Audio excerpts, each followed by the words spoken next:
Müəllimlər, bugün sizinlə elektrik enerjisi və sadə elektrik dövrəsi haqqında öyrənəcəyik. Gəlin müəllimlər, keçək mövzumuza. Bugün elektrik enerjisindən istifadə ən rahat və ucuz enerji növlərindən biridir. Testlərdə də bu şəkildə istəyir ki, ən rahat ucuz enerji növü nədir? Biz onu da götürəcəyik. Elektrik enerjisi demək ən rahat və ən ucuz enerji növüdür. Müasir dövrdə biz elektrik enerjisindən hansı sahələrdə istifadə edirik bəs? Sənayedə, məişətdə, xalq təsərrüfatında elektrik enerjisindən geniş istifadə edilir. Elə bizdən də soruşsa ki, müasir dövrdə hansı sahələrdə elektrik enerjisindən istifadə olunur? Götürəcəyik məişətdə, sənayedə və dediyimiz kimi xalq təsərrüfatında geniş istifadə olunur. Müasir sənaye və məişət maşınlarının işləməsi üçün elektrik enerjisi mənbəyi lazımdır. İndi birazdan sizinlə şəkil 1-ə baxacağıq. Orada elektrik enerjisinin mənbələri göstərilib. Elektrik enerjisinin mənbəyi generator, qalvanik element, qalvanik elementlər batareyası, akkumulyator, bunlar elektrik enerjisi mənbəyidir. Bəs olar ki, testlərdə gətirib verərlər ki, biz transformatoru elektrik enerjisinin mənbəyi olaraq götürə bilərik? Təbii ki, xeyr. Transformator ümumiyyətlə müəllimlər elektrik enerjisinin təzyiqini azaldıb çoxaldılmasında istifadə olunan qurğudur. Yəni onu tənzimləyir. Ona görə biz onu elektrik enerjisi mənbəyi olaraq götürə bilmərik. Bizdən elektrik enerjisi mənbəyini əgər istəyərsə, biz bunları götürəcəyik.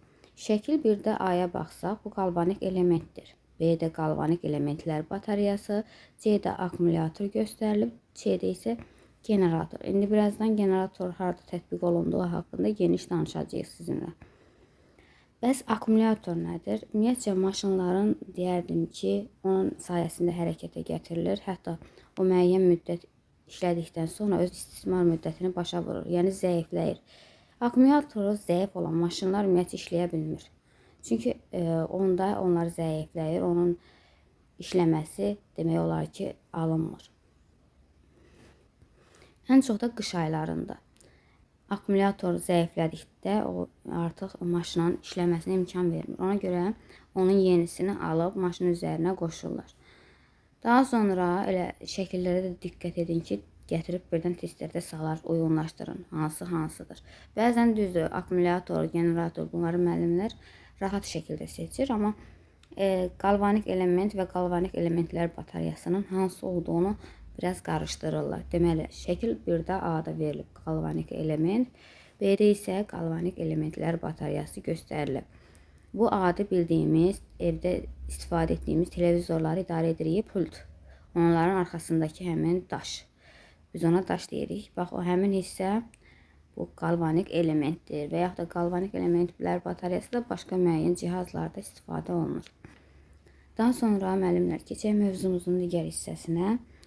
Yüklənmiş hissəciklərin, yəni elektronların istiqamətlənmiş hərəkəti elektrik cəryanı adlanır. Bəli, elektrik cəryanı ümumiyyətcə elektronların istiqamətlənmiş hərəkəti nəticəsində yaranır. Biz buna elektrik cəryanı deyirik. Bəs elektrik enerjisi mənbəyi nədir? Elektrik enerjisi mənbəyi isə cəryan mənbəyidir. Bayaq dedik. Elektrik enerjisi mənbələri nə ola bilər? Dedik ki, galvanik elementlər batareyası, akkumulyator və bildiyimiz kimi generator. Yəni bunlara da diqqət edin. Daha sonra keçək digər bir hissəyə. Deyir, istifadə etdiyimiz elektrik enerjisinin əksər hissəsi elektrik sənayesində xüsusi generatorlar sayəsində istehsal olunur. Bəli, indi birazdan özümüz tanış olacağıq, o hansı sahələrdə tətbiq olunur. Yanacaqdan, buxardan, daha sonra axar sudan əmələ gələn enerjini elektrik enerjisinə çevirən yerlər isə elektrik stansiyası adlanır. Deməli, biz elektrik enerjisini nələrdən ala bilirik? Yanacaqdan və axar sudan əmələ gələn enerji sayəsində.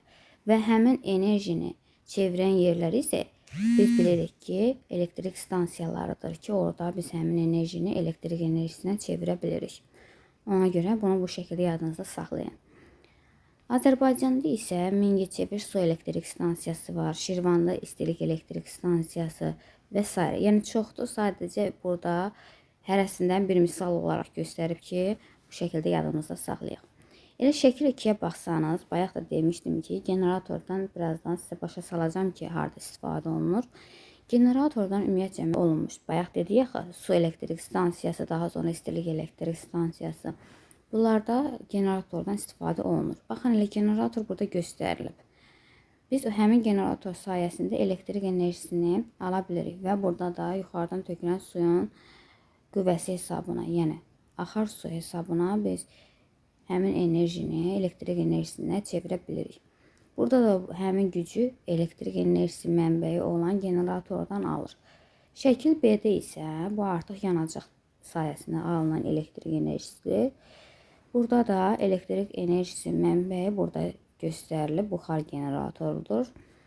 Deməli, həmin generatorlar olmazsa biz elektrik enerjisini ala bilmərik. İstər yanacaq olsun, istərsə də axar su. Yəni, orada yuxarıdan tökülən enerjini biz generator sayəsində elektrik enerjisinə çevirə bilirik. Ona görə bunu bu şəkildə burada göstərib. Siz də bu şəkildə yadınızda saxlayın. Daha sonra müəllimlər, keçək mövzumuzun digər hissəsinə. Bəs daha güclü elektrik stansiyaları hansılardır? İES, yəni istilik elektrik stansiyaları daha güclü elektrik demək stansiyalarıdır. Bunlar yanacaq və kömürün, torfun sayəsində işləyir. Ümumiyyətcə, testlərdə də bu şəkildə istəyir ki, ən güclü elektrik stansiyaları hansıdır? Biz göstərəcəyik İES, yəni istilik elektrik stansiyaları. Bəs onlar nəyin sayəsində işləyir? Demək, götürəcəyik burada da kömür və torfun hesabına. Yəni, yanacaqla işlədiyinə görə, ümumiyyətcə, istilik elektrik stansiyası adından da göründüyü kimi, burada artıq mütləq yanacaq rol oynayır. Yəni, kömür də ola bilər, torf da ola bilər. Burada bizə bunlar verilib, bunları da testlərdə istəyəcək. Başqa bir şey, yəni gərək yoxdur. Bəs bu stansiyaları yandırma zamanı, deməli, bir neçə generator pəri fırlanır və bunun sayəsində isti buxar əmələ gətirir və bu buxar da müxtəlif demək cihazların, qurğuların vasitəsilə elektrik enerjisinə çevrilir. Olar ki, elə testlərdə bu şəkildə gətirib salar ki, onun demək fırlanan pərləri sayəsində buxar axını yaranır və onun müxtəlif qurğuların sayəsində elektrik enerjisinə çevirir. Burada söhbət hansı elektrik stansiyasından gedir? Götürəcəyik istilik elektrik stansiyası. Bəli, bunu bu şəkildə yadınızda saxlayaq. Atom elektrik enerjisi elektrikə çevirən stansiyalar da var. Ümumiyyətcə müəllimlər, Azərbaycanda atom elektrik stansiyası yoxdur. Hələ düzdür, dünyada var, amma hələ ki Azərbaycanda bu stansiyalar mövcud deyil. Yaxın zamanlarda bəlkə də ola bilsin olar, amma hal-hazırda bildiyimiz qədərilə yoxdur. Və atom elektrik stansiyasına isə qısa olaraq biz AES deyirik, yəni atom elektrik stansiyası. Və qısa şəkildə də bu şəkildə yazılır. İstilik elektrik stansiyası İES, su elektrik stansiyası isə SES, atom elektrik stansiyası isə AES. Qısa olaraq bu şəkildə yadda saxlaya bilərsiniz. Yəni, atom elektrik stansiyası. Daha sonra keçək müəllimlər digər bir hissəyə. Və elə şəkil 3-ə baxsanız, atom elektrik stansiyasının da alınan elektrik enerjisinin alınması göstərilib. Düzdür, bizdə hələ ki yoxdur belə bir stansiya, amma burada aydın şəkildə göstərilib ki, hansı hissə generator və yaxud da ki, soyuducu su mənbəyi harada yerləşir, bu hissədə yerləşir, generator bu hissədə və burada da bilirik ki, reaktor yerləşir, bilirik ki, generatorda elektrik enerjisi mənbəyidir. Biz onun sayəsində həmin enerjini müəyyən demək elektrik enerjisinə çevirə bilirik. Burada da deyəcək başqa bir məqam yoxdur müəllimlər. Daha sonra davam edək. Generatorda alınmış elektrik enerjisi, yəni elektrik cəryanı istifadəçiyə, yəni bizim istifadə etməyimiz üçün hündür metal sütunlarda, dirəklərdə çəkilmiş naqillərlə ötürülür. Bu nədir? Ümumiyyətcə elə testlərdə bəzən gətirib hündür yox, alçaq demək salırlar ki, alçaq metal sütunlarda təbii ki, alçaq olmayacaq. Niyə görə?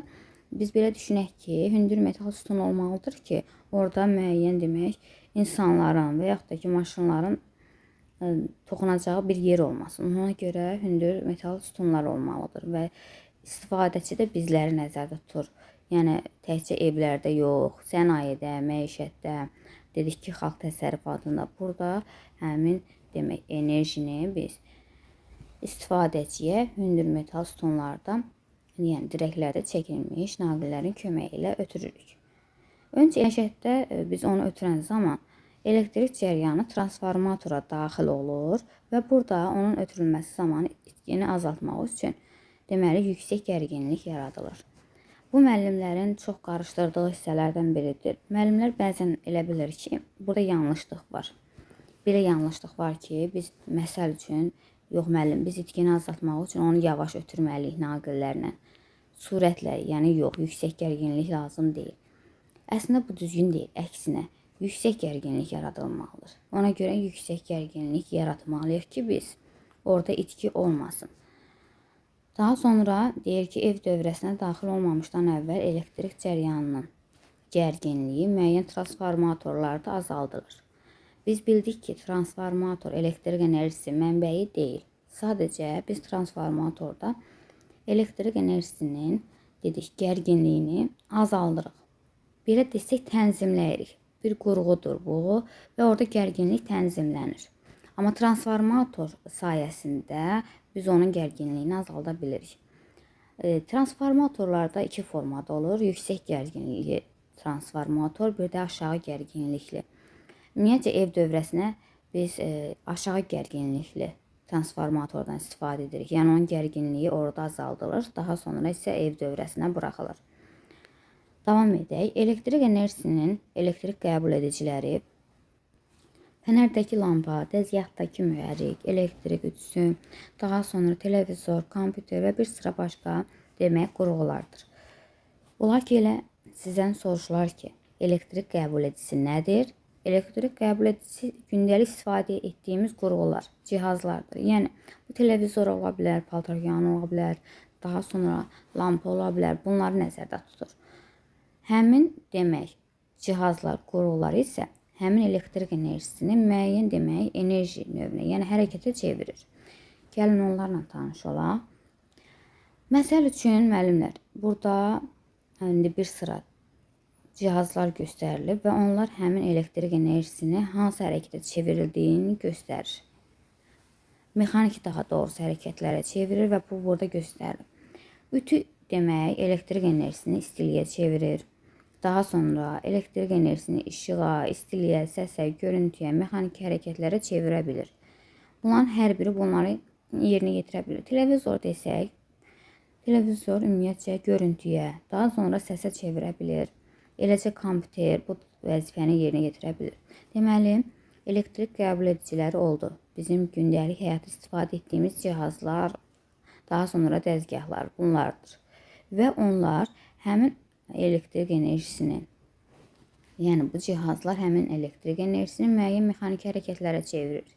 Yəni biz əgər radioda səsə qulaq asırıqsa, onu səsə çevirir, ütü istiliyə çevirir. Daha sonra dedik ki, görüntüyə çevirənlər də var, səsə çevirənlər də var, işığa çevirənlər də var. Yəni işığa da çevirir lampa. Yəni burada hal-hazırda onu göstərib deyə biz onu misal olaraq deyə bilərik. Gəlin davam edək. Elektrik enerjisi mənbədən işlədiciyə naqillər köməyi ilə ötürülür. Yəni naqillərə də biz ötürücülər deyə bilərik. Bu nədir? Bilirik ki, elektrik enerjisi mənbəyi. Bayaq dedik ki, elektrik enerjisi mənbəyi müəllimlər nə ola bilər? Generator dediyi ola bilər. Daha sonra qalvanik elementlər batareyası. Yəni bayaq onların adını çəkdik. Deməli, burada isə deyir ki, elektrik enerjisi mənbədən işlədiciyə naqillər vasitəsilə ötürülür. İşlədici də bizik, yəni istifadə etdiyimiz əşyalar. Elektrik enerjisi mənbəyini misal olaraq götürə bilərik generator. Deməli, elektrik enerjisi generatordan bizim istifadə etdiyimiz paltaryana ötürülürsə, həmin elektrik enerjisi. Bu naqillər vasitəsilə mümkündür. Naqillər isə özü ötürücüdür. Deməli, bunu bu şəkildə deyəcəyik. Olar ki, testlərdə ayrıca bir sual salarlar ki, ötürücü biz olaraq nəyi götürə bilərik? Təbii ki, naqilləri. və elektrik enerjisi işlədiciyə necə ötürülür? Elektrik enerjisi mənbəyindən elektrik enerjisi götürülür və işlədici, yəni ki, bizim istifadə etdiyimiz əşyalara elektrik naqillərinin köməyi ilə həmin enerji ötürülür. Bunu bu şəkildə yadınızda saxlayın. Daha sonra qəbul ediciləri mənbəyə qoşmaq və ayırmaq üçün idarə edici cihazlar olaraq biz nədən istifadə edə bilərik? Deməli, elektrik açarından və qoruyucudan istifadə edirik. Qoruyucu da bu bildiyimiz evdəki adi demək, qısa qapanma olduqda görürsünüz, həmin sistemin sayəsində bütün evlərin, bütün demək, obyektin işığı keçirilir. Bizim evdə o qoruyucudan asılıdır. Həmin qoruyucu müəyyən demək gərginlikdə biz onu əvvəlcədən alırıq. Həmin gərginliyə uyğun. Tutaq ki, 120 volta qədər gərginlikdə o atacaq. Əgər 120 voltdan aşağı olsa gərginlik atmır. Bütün evlərin, yəni işıqları kesmir. Amma 120 voltdan yuxarı olduqda artıq o müəyyən demək öz işini, funksiyasını yerinə yetirir. İdarə edici ümumiyyətlə cihazlar desə əgər sizlərə, biz götürəcəyik burada elektrik açarını və qoruyucunu götürəcəyik. Əgər elektrik qəbul ediciləri desə müəllimlər, bilirik ki, elektrik qəbul ediciləri də oldu. Bizim bildiyimiz paltaryan, televizor, kompüter bunlar. Yəni bu kimi cihazlar oldu ki, bunlar elektrik qəbul ediciləridir. Elektrik əgər qəbul ediciləri dedisə, bunları götürəcəyik. Yox, əgər desə ki, idarə edici cihazlar nədir? Bu da olacaq elektrik açarı və dedik ki, qoruyucudan biz istifadə etməyimiz. Yəqin ki, bu hissə aydındır. Daha sonra müəllimlər davam edək. Elektrik enerjisinin mənbələri, yəni qəbul ediciləri və idarə etmə cihazları bir-biri ilə elektrik naqilləri vasitəsilə birləşərək elektrik dövrəsini təşkil edir. Elə testlərə də düşür bunlar. Yəni onlar bir-biri ilə birləşib elektrik dövrəsini təşkil edir. Elektrik dövrəsinə daxil olan bütün qurğular onun elementləri sayılır. Bəli, bizimki tutaq ki, qolumuz, daha sonra bədənimizdə müəyyən hissələr var ki, onlar bizim birləşib, ümumi bizim müəyyən bədən üzvlərimizi təşkil etdiyi kimi, elektrik dövrəsində də müəyyən hissələr var ki, onlar demək, birləşərək bütün qurğular elektrik dövrəsinin elementləri sayılır. Yəni, onları biz ayıra bilmərik. Hər biri onların elektrik dövrəsinin elementləridir. Elektrik cəryanı naqillərlə mənbədən elektrik qəbul edicinə yalnız dövrə qapalı olduqda daxil ola bilər. Bu nə deməkdir? İndi birazdan digər bir hissəyə keçəndə orada daha ətraflı sizə göstərəcəm müəllimlər.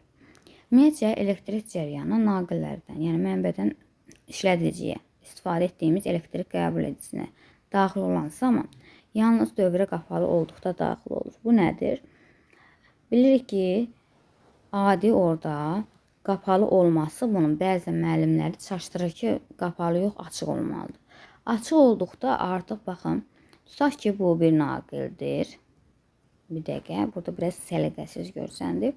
Bu bir naqildir və bunu biz elə bir təsəvvür edək ki, burada elektrik enerjisi mənbəyi var və buradan naqillər vasitəsilə enerji qəbul ediciyə gedir. Qəbul edici də burada biz nə götürək? Tutaq ki, ütü götürək. Eləmi, ütü götürək. Bizim ütümüzdür, tutaq ki, bu. Elektrik enerjisindən, yəni elektrik enerjisi mənbəyindən elektrik enerjisi naqillər vasitəsilə gəlir burada bizim elektrik qəbul edicimizə. Biz dedik axı, elektrik qəbul edici müəyyən istifadə etdiyimiz qurğular, cihazlardır. Bura gəlib artıq çatdıqda o dövrə qapalı olduqda gəlir. Baxın, bütün naqillər birləşib. Deməli, o rahat şəkildə gəlib ora çatacaq. Bir də var, gəlin dövrəni açıq qoyaq. Bax, indi bu hissəni göstərəcəm sizə. Artıq burada dövrü açıldı. Sizcə buradan elektrik enerjisi bura gəlib çatma imkanı olacaq ütüyə? Təbii ki, xeyr. Ona görə biz deyirik ki, dövrə qapalı olduqda elektrik enerjisi elektrik qəbul edicinə rahat bir şəkildə daxil ola bilir. Yəni, bunu bu şəkildə yadımızda saxlamalıyıq. Daha sonra müəllimlər keçək digər bir hissəyə. Qapalı elektrik dövrəsində naqillər dövrənin elementlərinə birləşən zaman həm etibarlı olmalıdır, etibarlı bərkidilməli və zədəsiz olmalıdır. Deməli, elektrik dövrəmiz bizim naqillərə birləşən zaman onlar elementləri etibarlı deməli, bərkidilməli, zədəsiz olmalıdır və əsas olaraq qapalı olmalıdır ki, bizim rahat işimiz təşkil olunsun. Sadə elektrik dövrəsi, cəryan mənbəyi, közərmə lampası, açar və naqillərdir. Elə şəkil 4-ə baxsaq, burada sadə elektrik dövrəsini göstərib. Demək, mən həmişə müəllimlərə bunu izah edirəm ki, onu ardıcıl şəkildə yadınızda saxlayın. Yəni, birinci gələcək cəryan mənbəyi, 2 közərmə lampası, 3-də açar və 4-də naqillər. Ümumiyyətcə, müəllimlər, çalışın, şəkil üzrə də yadınızda saxlayın. Bax, 1-də verilib cəryan mənbəyi, 2 közərmə lampası, 3-də demək açar göstərilib, 4-də isə naqillər. Naqillər ən sonda gələcək 4-cü olaraq. Birinci cəryan mənbəyidir, 2 közərmə lampası və 3-də isə açardır. Bunu ardıcıl şəkildə yadınızda saxlayın. Çünki elə testlərdə çox vaxt bu düşsə, ardıcıl formada istəyir ki, uyğunluğu düzəldin və yaxud da uyğunlaşdırın. Niyə görə? Çünki sadə elektrik dövrəsi ümumiyyətcə müəllimlərin çox asan şəkildə bildiyi bir hissələrdir. Sadə elektrik dövrəsi nələrdən ibarətdir desəm, 4 elementdən ibarətdir ki, bunlar da biz bayaq qeyd etdiyimiz kimi bildiyimiz şeylərdir.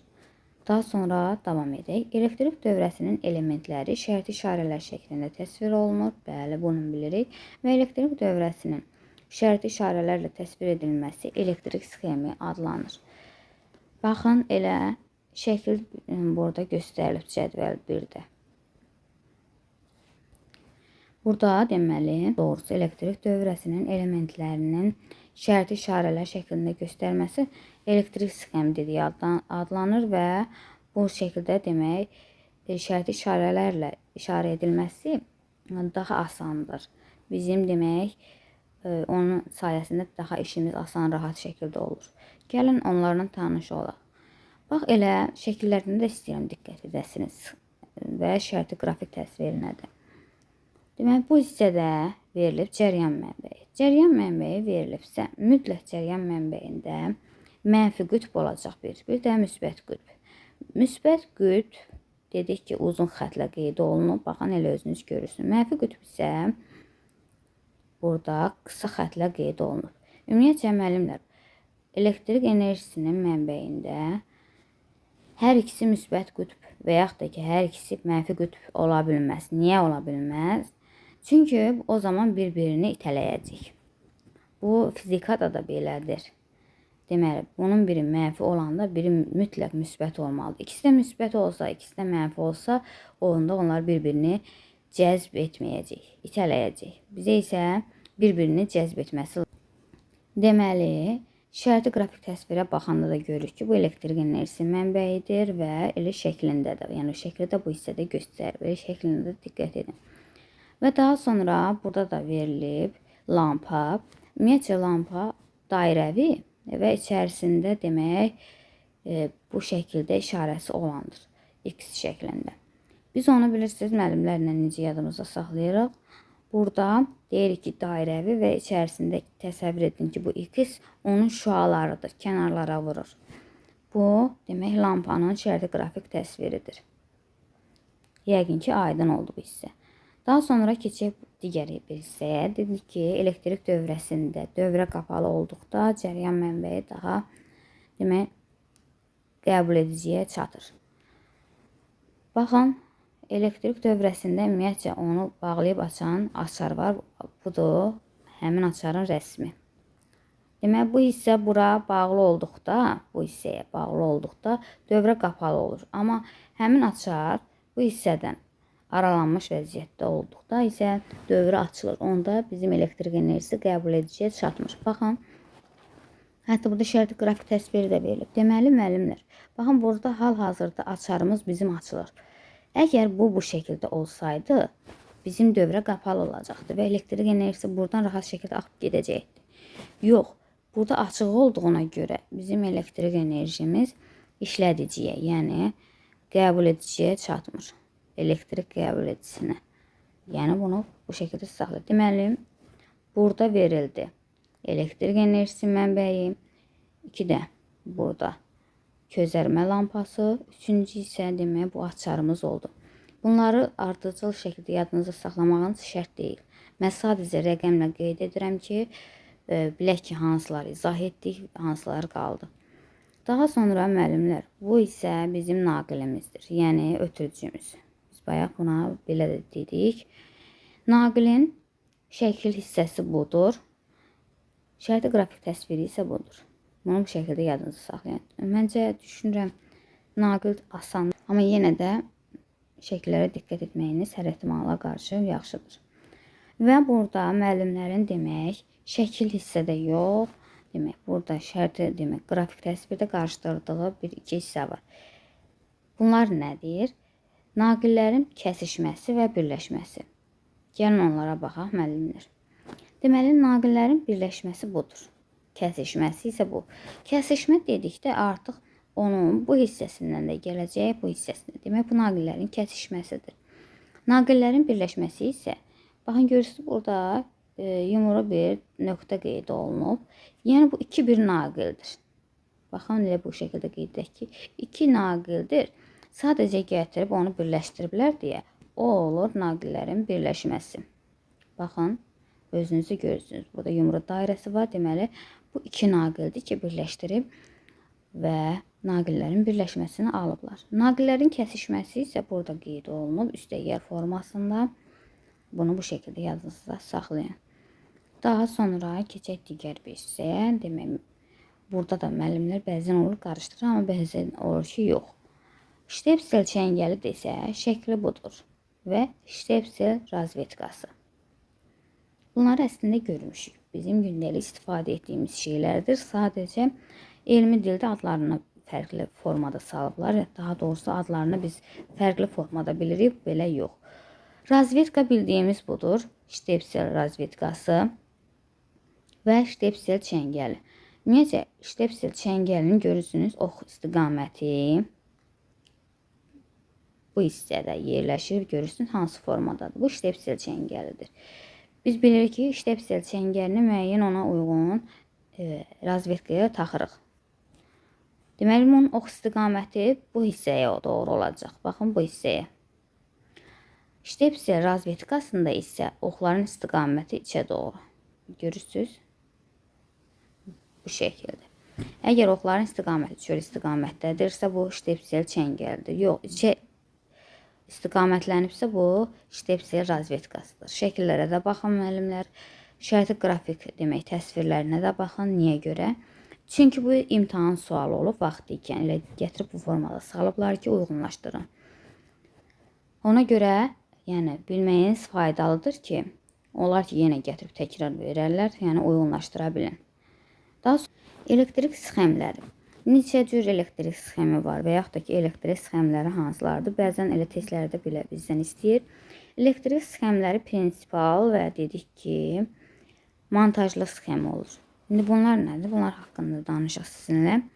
Ümumiyyətcə, elektrik sxemlərində prinsipal deyirik. Yəni, prinsipal sxem nədir?